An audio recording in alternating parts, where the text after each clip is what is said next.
సచివాలయం Telugu YouTube channel కు స్వాగతం. ఈ రోజు అప్డేట్స్. కారుణ్య నియామక నిబంధనలు సవరణ, సచివాలయం ఎంప్లాయీస్ సాలరీ బిల్ సమాచారం, సిఎస్ ను కలిసిన ఏపీ ఎన్జిఓ సంఘ నాయకులు, government employees child care leaves, ఆంధ్రప్రదేశ్లో కారుణ్య నియామకానికి అన్న అక్క అర్హులేనని లోకాయుక్త ఆదేశాలతో జీవోలో కీలక సవరణ, అవివాహితుడైన ప్రభుత్వ ఉద్యోగి మృతి చెందితే మృతుడి తమ్ముడు చెల్లెలతో పాటు అన్న అక్కకు కూడా కారుణ్య నియామకం కింద ఉద్యోగం ఇచ్చేందుకు ప్రభుత్వం అంగీకరించింది.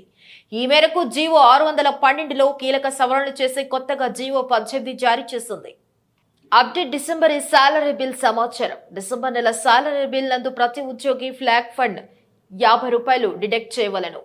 జీవో ఎంఎస్ 169 డేట్ 11/12/2015 ప్రకారం ఫ్లాగ్ ఫండ్ ను సంవత్సరంలో ఒకసారి డిసెంబర్ నెలలో మాత్రమే డిడక్ట్ చేస్తారు.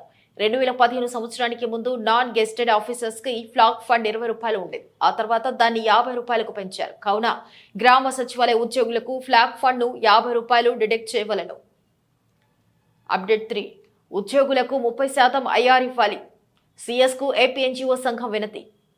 ఉద్యోగులు పింఛనార్థులకు 12వ పిఆర్సీ నివేదిక వచ్చే వరకు మధ్యంతర భృతి 30% ఇవ్వాలని ఏపీ ఎన్జిఓ సంఘ అధ్యక్షుడు ప్రధాన కార్యదర్శులు బండి శ్రీనివాసరావు, శివారెడ్డి ప్రభుత్వాన్ని కోరారు. ఈ మేరకు సచివాలయంలో మంగళవారం ప్రభుత్వ ప్రధాన కార్యదర్శి జవహర్ రెడ్డిని కలిసి ఉద్యోగ ఉపాధ్యాయ కార్మిక పింఛనార్థులు, కాంట్రాక్టు పొరుగు సేవల సిబ్బందికి సంబంధించిన సమస్యలపై 14 వినతి పత్రాలు సమర్పించారు. 12వ పిఆర్సీ కాలపరిమితి ఏడాది జూలై నుంచి ప్రారంభమైంది. ఆ కమిటీ చైర్మన్ ను నియమించిన ఇంతవరకు ఏ పని ప్రారంభించలేదు. ఉద్యోగులు ఆర్థికంగా నష్టపోకుండా జూలై నుంచి 30% ఐఆర్ చెల్లించాలి. గతంలో పిఆర్స్ బకాయిలు వెంటనే చెల్లించేవారు. పదవి విరమణ అనంతరం చెల్లించేలా ఎప్పుడు ఉత్తర్వులు ఇవ్వలేదు. జాయింట్ స్టాఫ్ కౌన్సిల్ సమావేశాలు ఇచ్చిన హామీ ప్రకారం జీపీఎఫ్, ఏపీజీఎల్, ఈఎల్ బిల్లులు పదవి విరమణ చేసిన వారికి రావాల్సిన ఆర్థిక ప్రయోజనాలు మొదట సెప్టెంబర్లో చెల్లిస్తామని, ఆ తర్వాత నవంబర్లో ఇస్తామని చెప్పినా ఇవ్వలేదు. 2023 సంవత్సరం ముగిస్తున్న బకాయిలు చెల్లించకపోవడంపై ఉద్యోగులు తీవ్ర నిరాశలో ఉన్నారు అని విన్నవించారు. 4. Child care leave for women employees. 10వ పిఆర్సీ సిఫార్సు పాక్షికంగా అమల్లో భాగంగా జీవో ఎంఎస్ నెంబర్ 132 6/7/2016లోని 1A నిబంధన ద్వారా మహిళా ఉద్యోగుల పిల్లలకు 18 ఏళ్ల వయసు, 22 ఏళ్ల వయసు వచ్చే వరకు 60 రోజుల చైల్డ్ కేర్ లీవ్ ను 60 రోజుల చైల్డ్ కేర్ లీవ్ ను 3 రోజుల కంటే తక్కువ కానీ స్పెల్స్ లో వాడుకోవచ్చు. తల్లి వయసు, సర్వీస్ తో సంబంధం లేకుండా సర్వీస్ లో ఎప్పుడైనా చిన్నారి బిడ్డకు 18 ఏళ్లు వచ్చే వరకు మాత్రమే వాడుకోవాలి. 11వ పిఆర్సీ సిఫార్సుకు అనుగుణంగా జీవో ఎంఎస్ నెంబర్ 33 తేదీ 8/3/2022 ప్రకారము జీవో 132లోని కండిషన్స్ తోనే ఈ చైల్డ్ కేర్ లీవ్ పరిమితిని 60 నుండి 180 రోజులకు పెంచబడింది. ఈ సదుపాయమును అన్మ్యారీడ్, విడో, డివోర్స్ గా ఉన్న పురుష ఉద్యోగులకు కూడా కల్పించబడింది.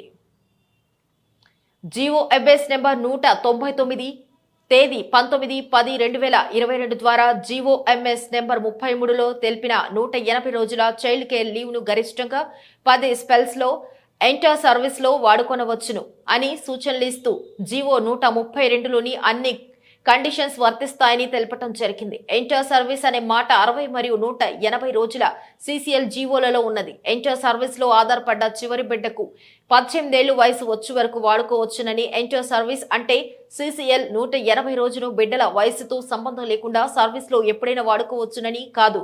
దీని అర్థం తల్లి వయసుతో సంబంధం లేకుండా బిడ్డల వయసు 18 ఏళ్లు, పిహెచ్ అయితే 22 ఏళ్లు వచ్చే వరకు మాత్రమే సిసిఎల్ ను అవైల్ చేసుకోవటానికి అవకాశము.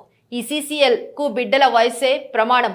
ఆధారిత బిడ్డల చదువు, అనారోగ్యం బారిన పడినప్పుడు ఈ సిసిఎల్ ను వాడుకోవాలి. ఈ సెలవు వాడుకునే ముందు ఎస్ఆర్ల ఆధారిత పిల్లల పేర్లు, వారి వయసులను తగు ధృవ పత్రాలతో ఎస్ఆర్లో నమోదు చేసుకోవాలి. చట్టబద్ధంగా దత్తత తీసుకున్న బిడ్డలున్న వారు కూడా వారికి 18 ఏళ్ల వయసు వచ్చే వరకు ఇవే షరతులపై వాడుకొనవచ్చును. సిసిఎల్ ను EL, HPL, medical leave, maternity leave తో కలిపి ఎక్స్టెన్షన్ గా వాడుకొనవచ్చును. కానీ సిఎల్, స్పెషల్ సిఎల్ తో కలిపి వాడుకొనరాదు. సిసిఎల్ 4 నెలలు దాటితే డివైఈఓ సెక్షన్ చేయాలి. సిసిఎల్ ఒక సౌలభ్యం మాత్రమే, హక్కు కాదు. ఉద్యోగం వచ్చిన 2 సంవత్సరాలలోపు, పదోన్నతి వచ్చిన 1 సంవత్సరంలోపు సిసిఎల్ వాడుకుంటే ఎన్ని రోజులు వాడుకుంటే అన్ని రోజులు ప్రొబేషన్ పొడిగించబడను.